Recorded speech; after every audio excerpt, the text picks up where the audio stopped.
the guru of Squad 00, the assassin like no other. Yes, I'm the best at what I do, one of the most notorious YouTube anime manga community. Don't doubt the infamy. Please, just don't do it. Oh man, this is one of the videos I didn't want to have to do. I didn't think I had to do. I didn't want to touch this. Just one of those subjects. But y'all know how I get down with the logic, reason, facts, and evidence. Y'all know how I get down if you know my channel, if you know me personally, if you communicate with me. And sometimes we got to do what we don't want to do. We got to go in hard. Well, people don't want us to go in. I gotta say it. I gotta say what needs to say. Say what you need to say on some John Mayer status. On some real talk. Ladies and gentlemen, the Admirals are overrated. We're talking about the Admirals from One Piece. Now already, the title and me even just making that statement, that quote, that comment. This is me on live. This is straight out my mouth. The Admiral fanboys will be all over. They will be trying to dislike. They maybe even trying to attack and flag. Don't do that. Gain some knowledge. Listen to it. Actually listen. Don't just hear, but listen. Take it in. Chew the cud. Okay? As it said. Actually think. Critically think on what it is I'm about to drop. And see if what I'm saying is flawed or not. On some actual facts, not your view of quote-unquote facts, not your opinion, not your perspective, on some legitimate argument. It's not I dislike the Admirals. They're not my favorite faction of the One Piece world for multiple reasons. I don't rock with the world government. It kind of goes in my personal view. It kind of goes on what Oda's presented. But it doesn't mean I dislike all Marines. Smokers in my top 10 favorite characters. Vice Admiral Smoker at this time. Former Admiral Aokiji's in my top 10. Admiral Fujitora, we talk about Aokiji, we talk about Aokiji Kuzan, okay? Iceman himself. We're talking about Admiral Fujitora Isho is in my top 20 favorite characters. It's not that I necessarily dislike all characters. I'm hyped for Fleet Admiral Akainu Sakazuki's backstory, ladies and gentlemen. That's the most hyped I am for any flashback. Period. I think it's going to be one of the greatest of all time. Definitely the best in the series. That's my prediction because of what I expect. No, Blackbeard's gonna be fire. Blackbeard Marshal Teach, the Roger. There's so many. Sir Crocodile, I can't wait for. The Tyrant Bartholomew Kuma. There's so many. Just so many. Monkey D. Dragon, just so much. So much greatness that Oda has to drop. Eiichiro Oda, mangaka of the series, if you didn't know. But that doesn't matter. Doesn't matter if I like or dislike. It matters on the facts that are showcased. I don't assume. I never assume. People get that twisted. And in this case, people don't actually listen. They're not actually listening. Even those who support Yonko and whatever, they're not listening to what I'm saying. Let's look at some facts here. Number one, ladies and gentlemen, of why the Admirals are overrated. Point number one, they are not the top in the world government. In fact, they're not even the top in the Marines. Let's think about this. They are not the top in the world government, and they are not the top in the Marines. You have the Gorosei, the 5 elders. The top of the world government. The Marines are only a branch. They are only the military branch. You have so many other branches. Now, we do a video on my thoughts on the roles that finally do a video on my thoughts on the roles of the Gorosei, of them individually. You have the judiciary, that's the judges and all that. You have legislative, you have the Marines, you have Cypher Pole, which dudes only vaguely hype because they don't understand how lethal, especially what was showed in 3D2Y with Brundiworld. Let's see. And you have nations outside of the world government. There's so much going on in the world government and stuff we don't even know because we barely ever see it. You understand what I'm saying? You have this massive entity that has existed for 8 centuries. After the whole void century, ladies and gentlemen, And the Marines are only a part of this. The end goal is not the Marines. No, it is the world government from both Monkey D. Dragon and what's presented eventually for Straw Hat Monkey D. Luffy, the protagonist. Akainu's not the end goal. These are facts. When you look at it, you have both the commander-in-chief, who is a liaison. He's the government, the in-between, between the Marines and the world government. He answers to the world government. But he's above the Marines. He's former fleet admiral back in Rogers' era. You have the fleet admiral. And people want to try to somehow quasi-link him to the admirals. He's not, because he runs the Marines. He tells the Marines where to go. It was formerly Kong. Then it was former admiral or former fleet admiral, whatever you want to refer to him, Sengoku, the Buddha, or the Golden Buddha, as I like to call him. Now it is Akainu Sakazuki, who defeated one of the most powerful characters in the series, bar none, in Aokiji. One of the most skillful characters after a 10-day fight. And you want to try to tell me that somehow Fleet Admiral, they're not on the same level. One does not simply have two admirals who could have possibly died. One especially could have possibly died. One does not have two of your most powerful dudes in the military go at him for this position because of competing ideologies and factions within the world government and Marines. Sengoku wanted Aokiji, the girls say wanted Akainu. So they had them battle. You want to try to tell me the Fleet Admiral's on the same level? I'm not saying it's mountains and mountains, but he is clearly superior in power. People want to try to tell me, oh, Admiral, he's all Borsellino, is this and that. No, he's not. Not from what he showcased. His attacks ain't body bagging Sakazuki and Kuzan. Sakazuki and Kuzan have shown more power. They've shown better techniques. For the most part, yes. You say, oh, he's trying. Look, man, that's his personality. From what we've seen, the fact is, Luffy would have gotten one-shotted by Sakazuki. Luffy would have gotten one-shotted by Kuzan. He wouldn't have gotten one-shotted by Borsellino. From what's been showcased, the laser beams and the kick. Luffy tanked multiple of them lasers. That's fact. He tanked that kick. That's fact. You say, oh, he had the home and whatever, blah, blah, blah, blah, blah. Let's go back to the facts. Ice time, that magma fist. All I need to say. Admiral Fujitora Isho. Now, we don't know enough. We don't know enough about Green Bull either. But from what's been showcased, them $2 that were fighting for the Fleet Admiral spot were superior. From the facts. And that's all I'm dealing with. I don't want to hear none of y'all speculation. I understand devil fruits. But these are the facts. If you don't want to deny facts and deny manga, I'm sorry. You can go somewhere else with that BS. Okay. Now moving on. Yonko. The Four Emperors. Yonko.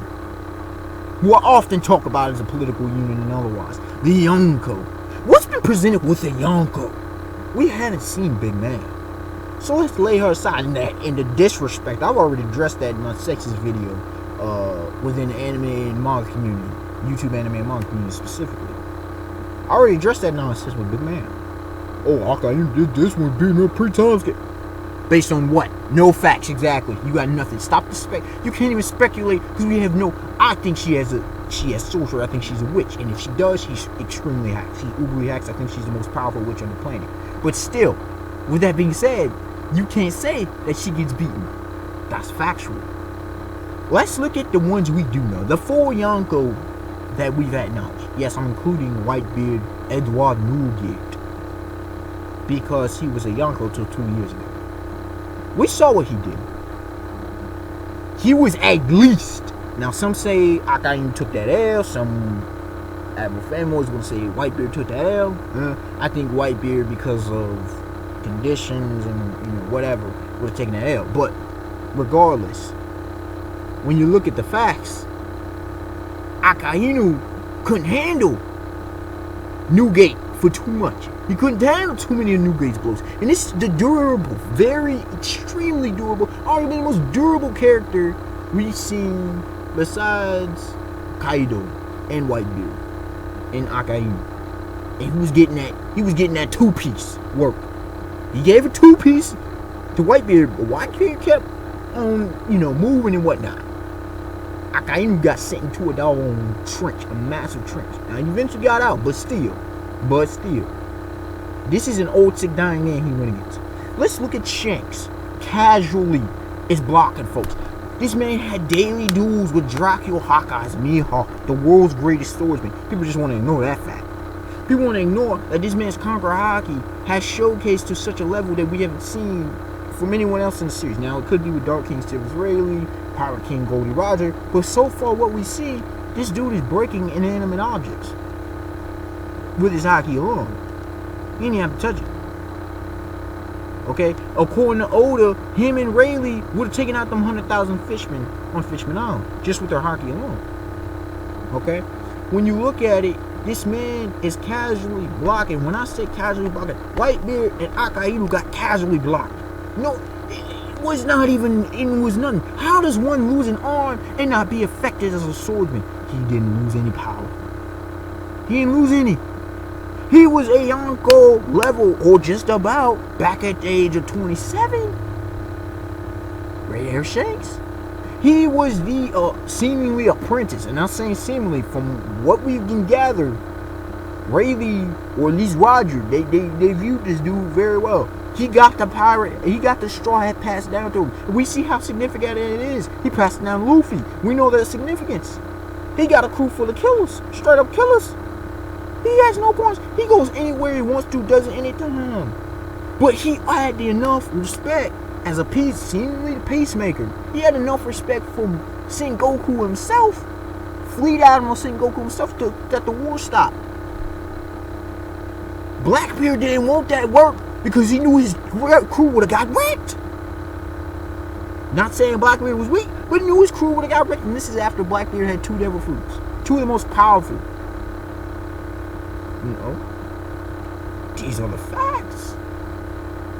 You want to debate, you want to deny them, that's your business. But that doesn't negate them. Moving on. Kaido. 100-piece Kaido.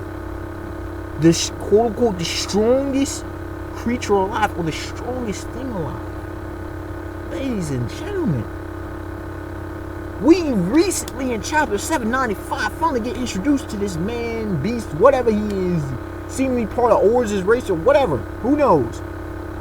The dude. Now, while this durability feat is a bit overhyped, it's still the most impressive we've seen in the series thus far. Jumping off at 10,000 meters on the Sky Island and just seemingly get a little bit of headache. The dude tries to commit suicide as a hobby. We've seen the stats, man. He's been defeated 7 times. Now, we need more clarification, man, but he's been defeated 7 times. It's not a boatload, but it's 7 M's. He's been captured 18 times by the Yonko and Admirals. Okay, it says the Marines. I say Admirals because let's keep it real. Who's really capturing this dude? He's tortured 1,000 times, something like that. The blade's been broken, changed it. Like, so much crap. Tortured. Nothing phases this dude. This dude's massive. This dude's, he's said to be the strongest living creature. You can't look. The strongest. Physically, he's the strongest living creature. He's massive. He's colossal. He's colossal.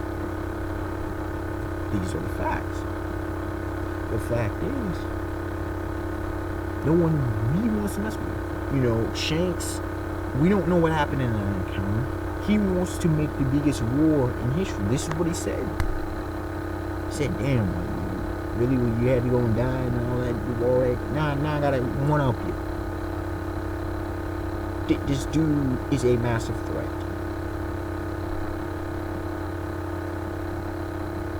And let's move on to Blackbeard Marshall D. Teach. Well, a lot of people want to say he's the strongest person, most powerful person in the series currently. Who knows? But regardless, he currently has, just to compete with the Yonko. Let's understand this. He already had what's been said to be the most powerful roadman, strongest roadman, in the Yama Yama number, right? Darkness, devil fruit. But now, he also has a Quake devil fruit. Whitebeard's fruit that, under Whitebeard, said to be able to destroy the world. One hand, most powerful Logi. In one hand, the other hand, seemingly the most powerful pyramids. And I say seemingly because there's a few that, like the Gama Goma Nomi, the Laws, Opie Opie Nomi, and a few others, like kids, seemingly magnetism, his ability that possibly could be more OP and more hacks. But, and there's also Kuma's Paw Devil for you move on.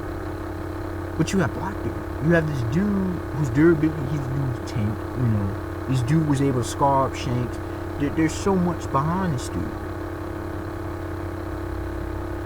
And yet, with all these crazy abilities, you still want to make the Admirals out to either be more powerful or equal.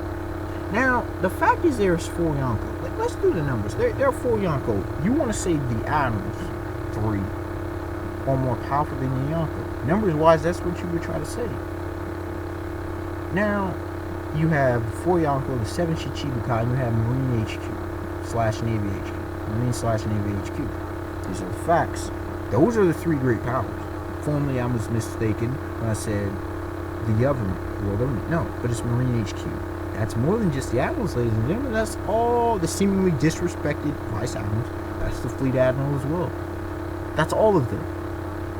4 and 7 are greater than 20 plus. Again, 4 and 7 are greater than 20 plus.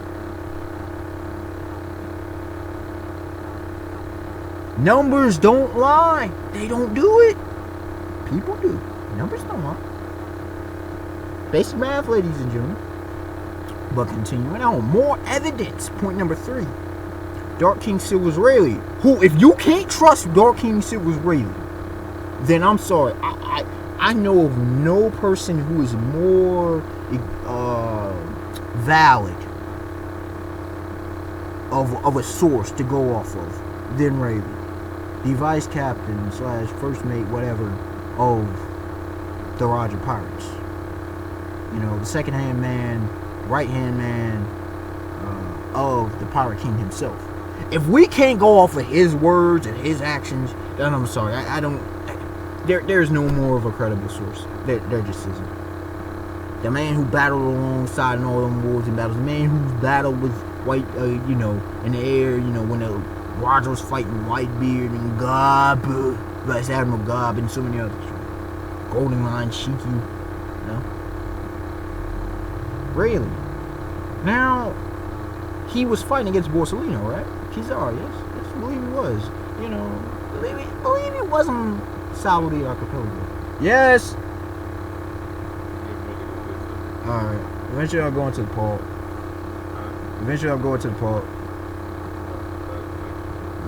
Yeah. Life, y'all. Life. Anyways. So Borsellino was battling Rayleigh on Saudi, right? And somehow Rayleigh almost sneaks Borsellino. That's point number 1. Borsellino, we see him alter his fighting style. We've never seen this from anyone else. Borsellino was forced to. As soon as this man, Rayleigh, pulled out a sword, this man pulls out one of the Imperial swords or whatever, the light sword, okay? Borsellino did. In order to combat Rayleigh. Now, I'm sorry, but if you're changing up your fighting style, that's a clear indication of something. Understand, it's Rayleigh's a swordsman, but he's able to use kick and whatever. His kick casually blocked. He's always, hyped up kick, right? Yes, it did. When you look at it, people want to try to say Rayleigh, he was going to lose, he was Rayleigh was not fazed by this man. Okay, maybe he's a little tired because it's been, who knows how long since he's been in a good battle. But being a little tired in One Piece is nothing. Being a little tired versus an Admiral is nothing. They were having a casual conversation in the fight. This man really said, yo, if I was a bit younger, I could be dealing with you and Kuma, 2 of the most powerful dudes in the entire world.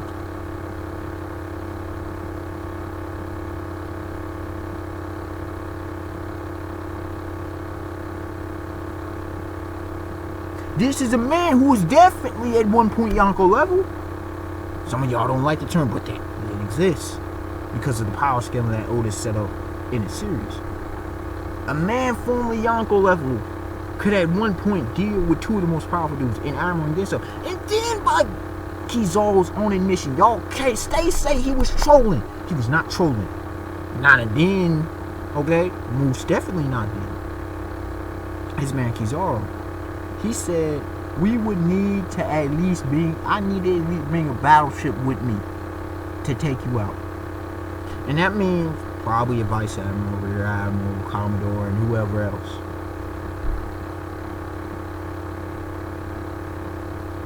Now, why would Kizaru make that claim? The troll he is. Why would he make that? Also, you know, there was a time when Golden Line and Shiki both, you know, Sengoku and Garp,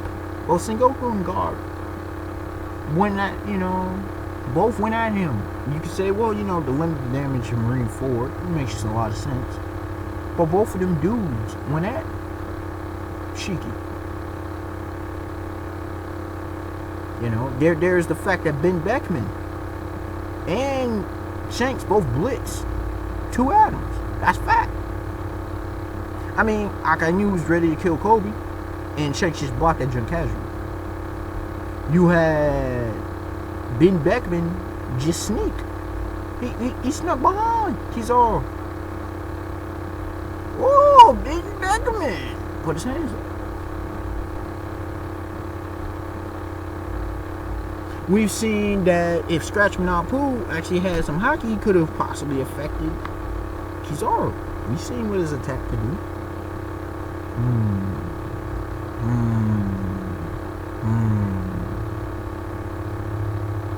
You understand what I'm saying?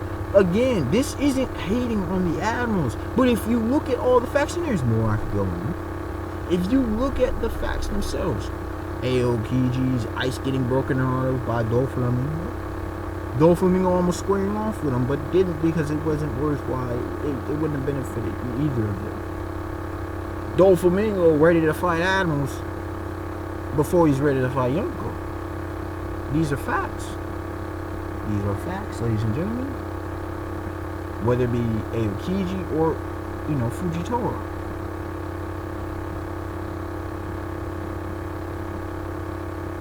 Luffy willingly and Zoro willingly ready to square up with Fujitora on point. As soon as Zoro recognized he was an Admiral, he was he's like, Admiral? He's ready to throw blows. Luffy, an injured Luffy, mind you, not completely healed up at that point. He's ready to throw, and he was throwing blows quite well. Sabo throwing blows. Zoro clashed twice, and Luffy, tag me in, bro. Let go. On point, ready, dog. They ready to throw them blows. But we see kids, you know, I don't know if they know it's Kaido, but we saw Kid Hawkins in you know, Useless Cap Kid, Basso Hawkins, and Scratchman on Pooh's reaction. They were thrown off by Kaido. They weren't ready to throw them hands like on spot. I'm just saying though. Ignore it if you want to. That's your business, not mine.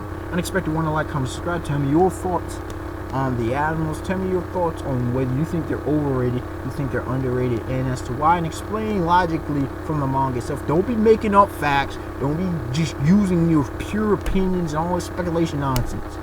Use the facts themselves and provide them. Alright, y'all. Have a beautiful day, beautiful night. Peace.